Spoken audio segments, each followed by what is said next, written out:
Probably shorter than that. What's going on, everybody? What's going on, everybody? Welcome to the Fourth and Goal Sports Show. I'm your host, Tyrus Filson. We're back again with another live today, and I'm here with my man Will. How you feeling, man? Feeling good, feeling good.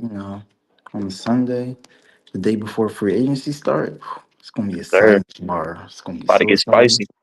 It really is. And it's already been like a couple of good moves happening with like Nick Bolton with Chiefs and stuff. I feel like today is gonna be a lot about re-signing players, though. You know. Right, right. But today's topic, everybody, we're going to continue on the path that we did last live, kind of breaking down the NFL free agency, NFL offseason talk. It's really getting hot. It's really getting heated, and you know. It's some big names out there, man. Devontae Adams, a free agent. I personally think the Ravens should push up on that, make a move, put some pressure on that. I also think that a big name that Washington is connected to, two big names in my opinion, Khalil Mack, free agent, but also the bigger one, the big fish. Everybody's talking about Trey Hendrickson. How do you feel about that, man? Do you think we have a chance? Washington has a chance to go get Trey Hendrickson? I think it is realistic. Bengals, they've been saying that they want like a little steep of a price, like, with Miles Garrett surprisingly re-signed with the Browns. I feel like that's just going to make the market be even more intense. I feel like the Bengals, at first they was talking about a day two pick, but now they talking about a premium pick, mid to probably early first round for someone who Trey Hendricks, he's good, but I feel like, you know, he's gonna want way too much for my liking. Washington, they probably, will try to be aggressive and get Trey Hendricks to actually bolster up that, you know, defensive line because they definitely need all the help that they could get, going against Saquon Barkley and stuff. But they go after him. I just don't want them to trade away what little left they have in the draft already because they only have, well, like about six draft picks and like three of them are in the seventh round. So I mean, going after Trey Hendricks, that would just probably like lessen the what Washington could probably do in the draft. Yeah, So it yeah. could. It could. I see exactly what you're saying. You don't want to spend too much assets trying to get one asset Mhm. because it's going to be hefty. It's going to be hefty. And it's not only that, you would have to give up assets in a trade, and that's only the first portion. You still have to pay them. You still have to pay them. So, you know, it's very difficult. And this is why it's so critical to draft the right players because after a while, when these guys dominate in the league, they got to get their bread. So you have to make the most of them while they're on their rookie contract. Who we draft, whoever the players that we draft, Washington drafts, has to really show out and show up on their rookie deal. That's what we want out of them for sure. Because when it's payday time, it affects the whole team, not just one player. But you know, going to some other teams, some other players, aside from Washington, we always chop it up about Washington because that's our team. But how do you feel about the current state of the Seattle Seahawks right now? They traded Geno Smith to the Raiders. They let Tyler Lockett go. He's a franchise legend. And now DK Metcalf requested a trade. What's next for Seattle? Seattle, they going to rebuild because at this point they've been talking about Sam Darnold and stuff like that. But I'm like Seattle, the best thing that the way they should approach the situation they're in is look to the draft. Like, probably try to rebuild around in free agency, but definitely like regroup your team, get those players in the draft. Cause they're getting the draft picks. Like, I was surprised that they got that much for James Smith. I didn't think he was worth the third round draft pick. But they trade. They probably gonna trade with DK Metcalf. I feel like too, and they probably gonna get more draft picks for him. So just rebuilding through the draft and probably like try to supplement through free agency. Same way Washington did. Washington not trying to say they was in the same situation as Seahawks, or like trying to make it all about Washington, but they was a team that was like in the weird situation that they didn't really know, like where they was going, to be for real. And Seahawks, they had a good team last year. Like they missed the playoffs, but they still won For 10 sure, games. for sure. So they still have like star players on that team and stuff. But just to like actually know the direction they're going, because no fan base or the team itself wants to be in that situation where like you're basically like so-called Jeff Fishers, where you're always going 8-8 or like 8-9, something like that. So just to like pick a ground standpoint that you want to be in, you want to try like go after Sam Darnold and hope he could recreate what he did last year and try to be a contender in the NFC, or do you want to go into trade away all your star players and go into a full on rebuild? So I just feel like the Seahawks, they just need to like know what side they're going to be on and stick with it. Do you think that there is also in a alternative outside of Sam Darnold and free agent quarterback? There's been rumors that says Seattle is interested in Jackson Dart. You know, Yeah, um, I think if they were to get Jackson Dart, that's a huge steal. And in my personal opinion, it's no disrespect to Gino. If the Seattle Seahawks draft Jackson Dart, that's an improvement at quarterback. That's it an definitely improvement at is. It quarterback to me. definitely is. It Yeah, definitely is because Jackson Dart, he just brings like youth to your team, and like what the Raiders did, they wasn't, it wasn't bad. I mean, it kind of, I mean, on hindsight, Raiders, they did need a quarterback, and they was like trying to do everything they could to get one. So they did get their what they might feel as their quarterback, but for Seahawks standpoint, trying to go younger, like get that franchise quarterback through the draft, like, cause I mean Sam Darnold, he's not a bad quarterback, but he's not like he could be a 1 year wonder to me. I feel like so to get someone that you probably could probably like groom, try you know you know get better with him, someone that's in the draft where you could just like groom him, basically like make him better and better each year, while he's still in his rookie contract, you're not paying him 40 million per year. I feel like that's the direction that Seahawks should definitely try to go in, where they're like knowing exactly what they're going to do in free agency to try to build up to the draft so they could like ace the draft also. So yeah. for sure, for sure. I think that you know a team like Seattle. I've said it to Seahawks fans for years at this point. A lot of them they didn't want to hear it. I said Seattle's biggest issue is the quarterback and the O line. Those two things, and those are two critical things you gotta have. I feel like the rest of the team is very solid, very elite players. They got elite players across the board. They just got to get the right quarterback. And I feel like if Jackson Dart comes in, I'm not guaranteeing a playoff appearance first year, but they are going to be competitive. They are going to be 7 wins, 8 wins. I feel Yeah, like with Jackson Dart, especially in that division.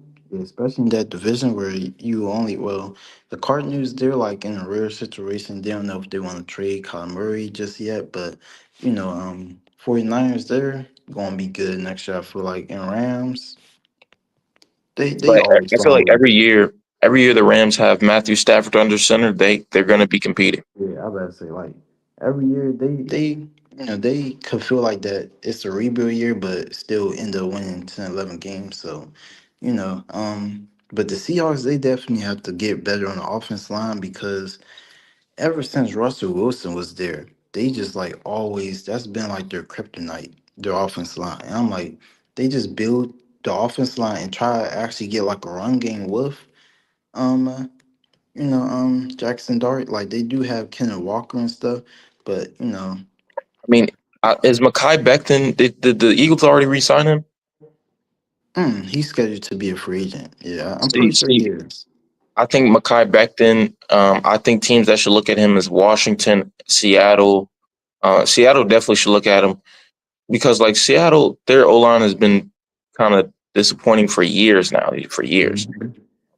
And I Yeah. think that they might have to overpay in order to get somebody, just a staple. Yeah, they might have to because, they probably could have been looking at Ronnie Stanley, but now he's getting re signed and stuff. So they could be looking at like 49ers, Jalen Moore, or Dan Moore from the Steelers. But I feel like they should definitely try to go offensive line, probably. I mean, well, they should go Jackson Dart in like the draft, but also try to like build around that offensive line in the draft, two second, third rounder. Try to get like a Cam Williams or something.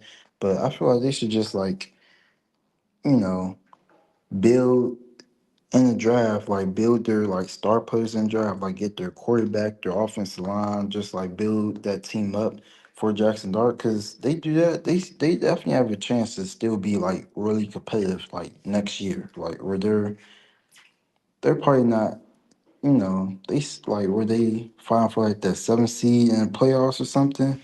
First year of the rebuild, they definitely have a chance to be like that. I believe it. I believe it for sure. Hmm. Especially with Mike McDonald. He's a very, very good head coach, and he was only in his first year last year.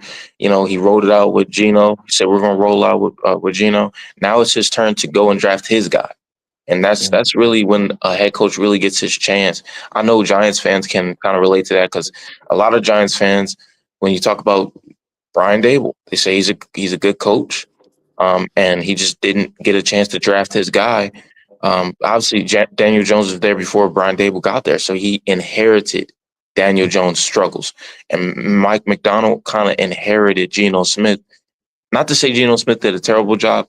I just always thought he's been a mid-tier quarterback. He was never going to get the Seattle Seahawks over the hump. You have to have the quarterback. You just have to.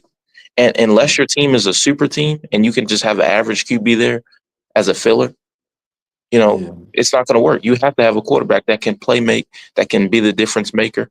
And Seattle doesn't have a super team. They have to go out and get the guy to elevate other players around the roster, to elevate those around him. And I feel like Mike McDonald is going to get his opportunity to go get his guy. Brian Dable has the opportunity to go get his guy. We're going to see if the Giants get a quarterback in the draft. It's going to be very interesting this offseason, this free agency coming up tomorrow and throughout this week. Very, very interesting. I think the Ravens go get Devontae Adams. Go get Devontae Adams. That's how I feel. Go get Adams. Yes, I do agree with you because, like, from the Seahawks standpoint, Mike McDonald, he get the best out of his players, like each and every he would make you like play better than what you probably think you could play.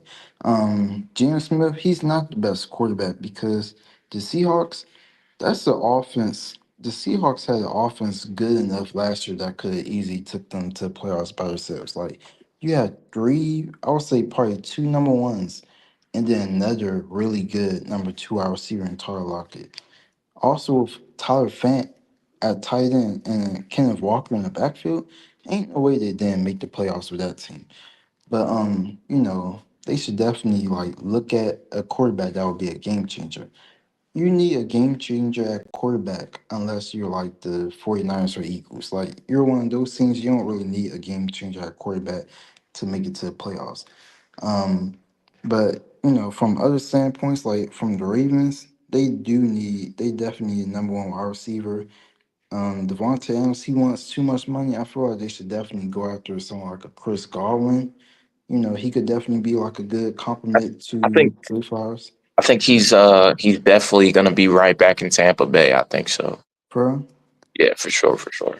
Yeah, I feel like Tampa Bay they got to resign today then, because I mean, like tomorrow comes around, it's like anybody's game where anybody can start negotiating with them. So I would say they should either try to sign right now, or it's like anybody ball game, because you know, but I feel like Ravens they do definitely need a number one wide receiver, and like Lamar, he's been good without like that true number one. Zay Flowers, he's good, but is he really like the true number one? Like he will be like a real, real good number two two or number one, I would say.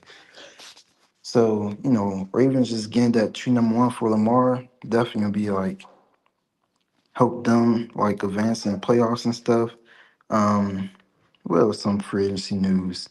Um, the Giants, I don't think they're gonna get a quarterback in the draft because now after the Browns re-signed Miles Garrett, giving him 40 million per year, they're definitely gonna try to go after a quarterback that will at least because to me, that was not a smart move by the Browns. Because why are you paying a non-quarterback position 40 million per year without an actual quarterback on the team?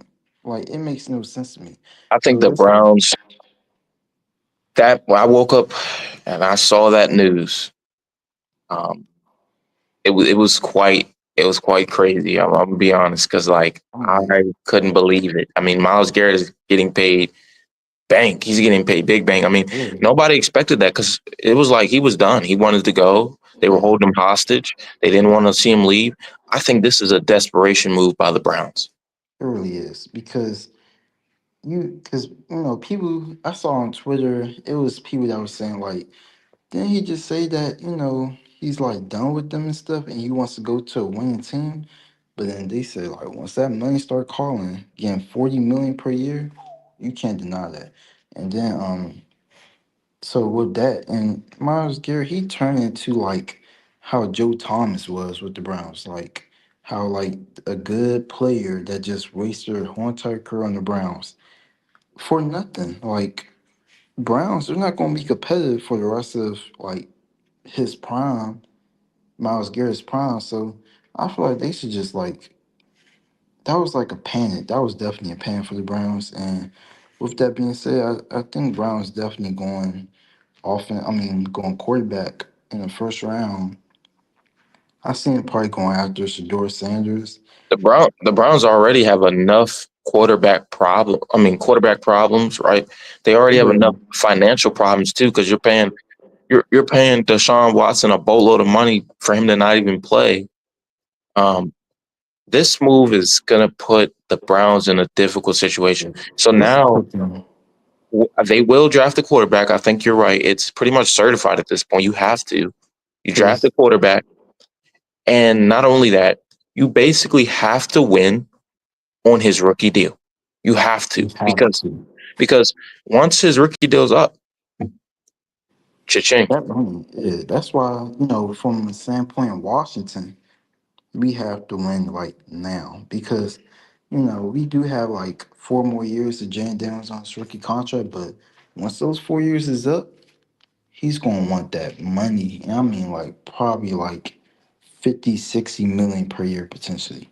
So the Browns, before the Miles Garrett trade, I was seeing they was gonna go out Abdul Carter, someone like that. That's what I'm So saying. Like yeah, I think that the Browns were better off actually just trading Miles Garrett and just here's and you getting trade Miles Garrett. Let's say you get another top 10 pick.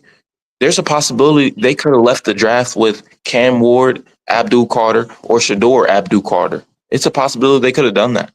yes, and I'm like, Browns, you literally would have been getting someone who probably has the potential to be another Miles Garrett for you. Like Abdul Carr, he has big time potential to be like a, Michael like Parsons, he has Michael yes, Parsons potential. he literally is like a Michael Parsons clone right now.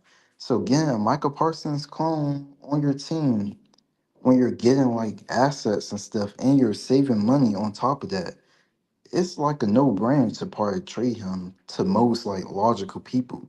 But the Browns, it's like they're only thinking about I don't even know what they're thinking I about. think They they're like thinking so much about like legacy. They have certain legends of their franchise that they want to be yes, homers. You know what I'm saying? Jim Brown's a Cleveland. He's a Cleveland Brown. Everybody knows Jim Brown is a Cleveland Brown. as Cleveland They Brown. Yeah. they want Miles Garrett to be known as a Cleveland Brown. They don't want him to leave, so they pretty much did whatever they had to do to keep him there.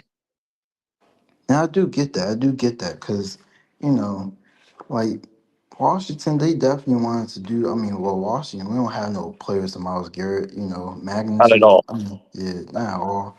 But like, um, I get, trying to have him be only known as a Cleveland Brown going to the Hall of Fame and stuff.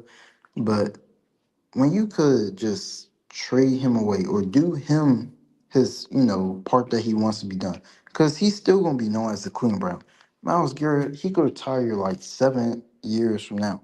He's gonna be still known as the Cleveland Brown, unless he like win multiple Super Bowls with another team. But You know what's crazy is like Miles Garrett wrote that whole letter goodbye to the whole city on I'm his Instagram, saying, and now he's gonna have to what archive it. He's gonna take it down, delete it. Like he gonna you eat. say, you say goodbye. You might as well just leave it. Like I mean, you might as well. And like the Browns, they was just being so messy because there was news like before he got resigned saying like how um he wanted to meet with the Browns owner, but the Browns owner declined the meeting. I'm like, bruh, come on now.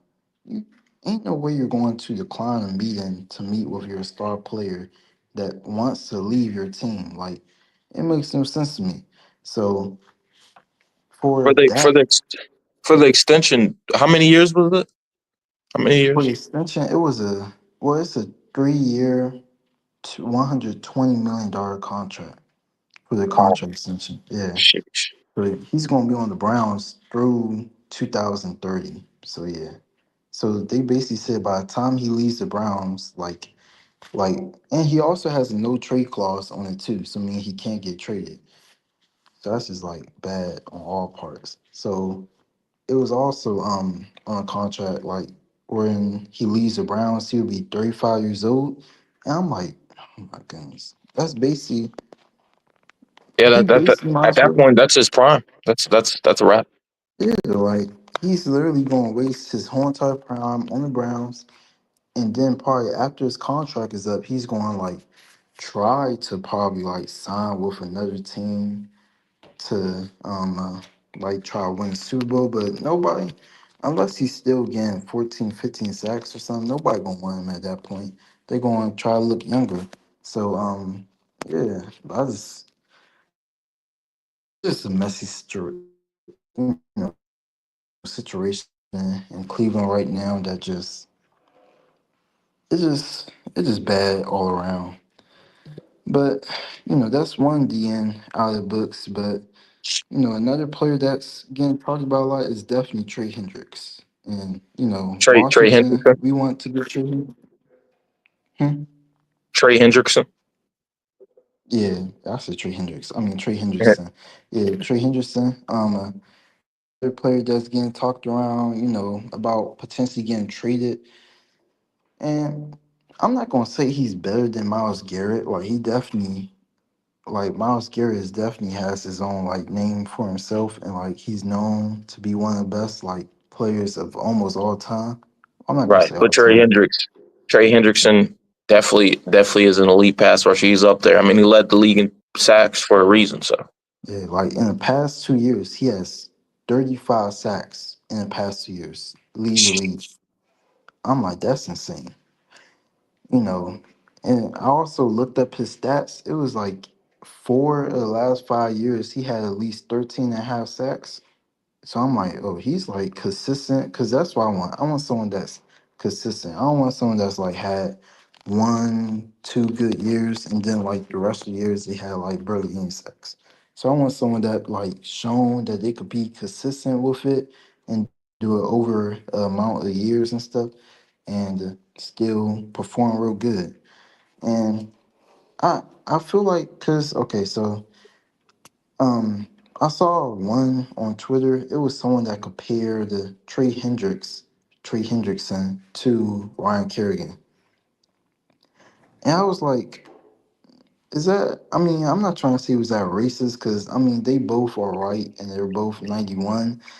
But I'm like, look, I'm, I saw that too, bro. And yeah, I mean, there's a lot of comparisons that we make simply because of dumb stuff like, oh, they're both white, they play the same position. Um, they got the same number. Like, like I'm gonna be honest, Ryan Kerrigan is one of my favorite Redskins of all time. yeah, but he He was was not never ever on the level of Trey at Hendrickson Trey ever. Hendrickson. Like I saw Ryan Kerrigan, he had like I'm gonna say about 4 years of at least 10 sacks in the year. Trey Hendrickson had four of his last 5 years of 13 and a half sacks. He had 17 sacks. Ryan Kerrigan never sniffed no 17 sacks in a year. So I'm like, it was like kind of disrespectful on Trey Hendrickson part, to be compared to Ryan Kerrigan. I'm like, come on now, that Yeah, yeah, but like sometimes you just gotta people compare a little too much. Sometimes you just gotta let a player be one of one. Just let them be themselves. You know, yeah, that's what I'm Trey saying. Hendrickson is he's a star. He's a dog. Yeah, and like no hate to Ryan Kerrigan. Like he obviously is one of the best, players, one of my favorite players in Washington history. Like same with a lot of people, but he was like he was with us with the for the tough times and stuff, but he wasn't no Trey Hendrickson. So um yeah, but yeah, that's what I want to say. Yeah, yeah, for sure. Yeah, comparisons, man. People be tripping, bro. But Hmm. I'm really excited to see how this offseason shakes out. I really want us to get Khalil Mack. I really do. I'm hearing we're tied to the Commanders are tied to Khalil Mack. I think a good little 2 year deal, 3 year deal. That's good with me. That's good with me. Um, I know he's older, but I still think he has a lot left in the tank. Khalil Mack is better than any edge rusher on our team at the moment. I don't know if we're going to bring back Dante Fowler. I would. Honestly, for me, I would build more. I would like keep what we have in Washington on the D line. I would have. I know we let John Allen go. There's a possibility we could have kept what we had or keep what we have right now, what we have left, and build on top of it rather than letting it go, rather than letting them leave. I would keep Dante Fowler and just say, okay, we keeping Dante, but that's not enough. Let's go get Khalil Mack. Let's go trade for Trey Hendrickson. Like we want to bolster the offensive line, the defensive line as much as possible because Washington's main goal is to beat who? Is be the best team in the league. Like basically Philly. the Philly. reincarnation. Yeah, I about to say Philly. I about to, yeah. I about to say basically like a Philly, and that's why Washington they looking at Philadelphia, Josh Sweat as a potential like signing. Who else? Like, cause my dream Shake Milton. scenario, yeah, like Shake Milton will be tough. yeah, Shea Milton would be tough. Uh huh. He gonna want the bag though. We're gonna have to give him a 4 year probably. Yeah, it's probably he definitely gonna want that bad. They said potentially like a 4 year, 80 million, 84 million, something like that per year. As long as we're Um, paying him less than we did John Allen, I'm cool. yeah, I'm cool with that too. Cause my dream, like, the players I want on the team is to re-sign Dante Flower, but to have him be a backup and go get Josh Sweat and Harnu Landry from Tennessee. You Oh know. yeah, right. I heard about him as well. A lot of Mhm. teams in this cycle of free agency in their off season, and also the re-sign period, they are really just cutting bait and just saying, "We're going to cut you. We're going to let you walk. We're not even going to trade you. I'm saying, Just get it out the like, way." That's what a lot of teams are yeah. doing.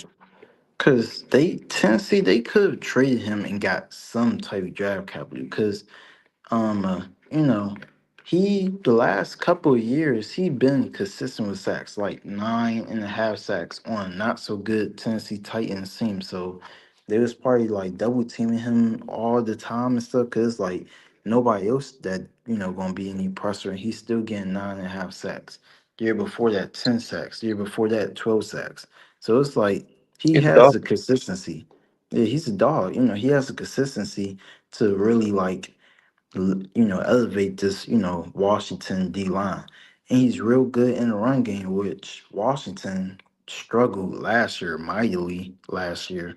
So, just getting a dog like that would definitely like improve this team and like basically put them. I'm not gonna say getting him will automatically have them be where Philadelphia, but it will close in the gap. It will, close the gap. Um, Against the gap between Washington and Philadelphia. Definitely would. Definitely. Yeah, go But after Josh Sweat, one of their players also would definitely help also. So yeah, Yeah, we got to steal some Eagles. We got to steal some. Hmm. Yeah. Definitely. But yeah, man, this has been a great live tonight. I'm saying tonight. I'm still used to us Yeah, doing live tonight. yeah, This at this, night. this afternoon, this Yeah, evening. this Um, evening. Hmm. yeah, it's been a great live, man. Chopping it up with you. Hey, this week Definitely. is going to be crazy. We definitely got to go live later this week. Yeah, Um, we're gonna see what definitely. transpires, but that news, well, Miles Garrett definitely hit like crazy today, and I want to thank you guys for watching. Thank you guys for supporting the Fourth and Goal Sports YouTube channel. Please be sure to like, comment, share, subscribe, as well as follow to the Fourth and Goal Sports Instagram page. That's going to be in the description. I'm your host, Tyrus Filson. This is the Fourth and Goal Sports Show. Will, any last words, bro? You know, Washington, go crazy in free agency. Do y'all do? Adam Peters, cook. Adam Peters, cook. I know you could. You know, go crazy if you could trade for Trey Hendricks. Do it. You can't. You know, probably have to lower our expectations. Try to get like a Harney Landry or a Josh Sweat. Probably both of them, hopefully. But just to prove this team so we could beat Philadelphia. Yeah. Right. And before I close it up, I got one last word I gotta say. Shout out to our communications professor, Dr. Otis Thomas, Definitely. Bowie State The best University. best in business. Best professor, amazing. Appreciate you, Mhm. Dr. Thomas. Also, for those watching the live, please Definitely. comment. Please comment. Um, any any of your favorite players of the past. It could be anybody. It could be London Fletcher. It could be Luke Kuechly. It could be Ray Lewis, Ed Reed, any player of the past, legends. Comment that down below. We appreciate you guys tuning in. I'm your host, Tyrus Filson. This is the Fourth and Goal Sports Show here with Will. It's been a great live. Have a good evening. Peace. Peace.